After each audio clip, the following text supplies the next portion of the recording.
Piece radio, tune to reality.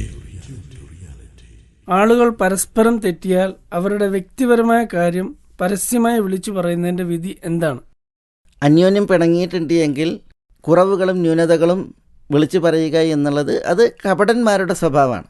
വൈദാ ഖാസമ ഫജർ, പിണങ്ങിയാൽ നെറികേട് വിളിച്ചു പറയുക എന്നുള്ളത് അത് കപടവിശ്വാസികളുടെ സ്വഭാവമാണ്. അതൊരു വിശ്വാസിക്ക് പാടുള്ളതല്ല. വിശ്വാസികൾ അന്യോന്യം കുറവുകളെ മറക്കുകയും പോരായ്മകളെ സൂക്ഷിക്കുകയും ചെയ്യേണ്ടവരാണ്.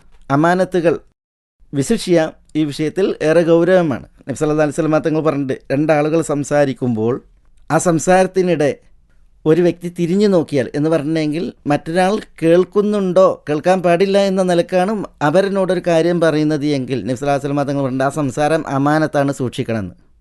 അപ്പോൾ പിണങ്ങിയിട്ടുണ്ട് എങ്കിൽ അമാനത്തായി പറയപ്പെട്ട സ്വകാര്യതകൾ, രഹസ്യങ്ങൾ അത് പരസ്യമാക്കുക എന്നുള്ളത് അത് കപടവിശ്വാസികളുടെ സ്വഭാവമാണ്, വിശ്വാസികൾക്ക് പാടില്ലാത്തതാണ്.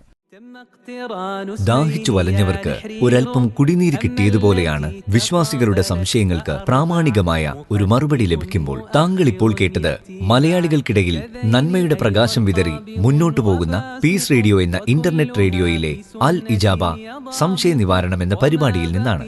താങ്കളുടെ ഉള്ളിലും ഇസ്ലാമികമായ വ്യത്യസ്ത തലങ്ങളിൽ നിന്നുകൊണ്ടുള്ള ഇത്തരം സംശയങ്ങളുണ്ടെങ്കിൽ പീസ് റേഡിയോയിലേക്ക് അയക്കാവുന്നതാണ്. ചോദ്യങ്ങൾ അയക്കുവാൻ ഗൂഗിൾ പ്ലേ സ്റ്റോറിൽ നിന്നോ ആപ്പിൾ സ്റ്റോറിൽ നിന്നോ പീസ് റേഡിയോ ഇൻസ്റ്റാൾ ചെയ്തതിനു ശേഷം ഫീഡ്ബാക്ക് എന്ന ഓപ്ഷൻ ഉപയോഗപ്പെടുത്തുക. Peace radio, tune to reality.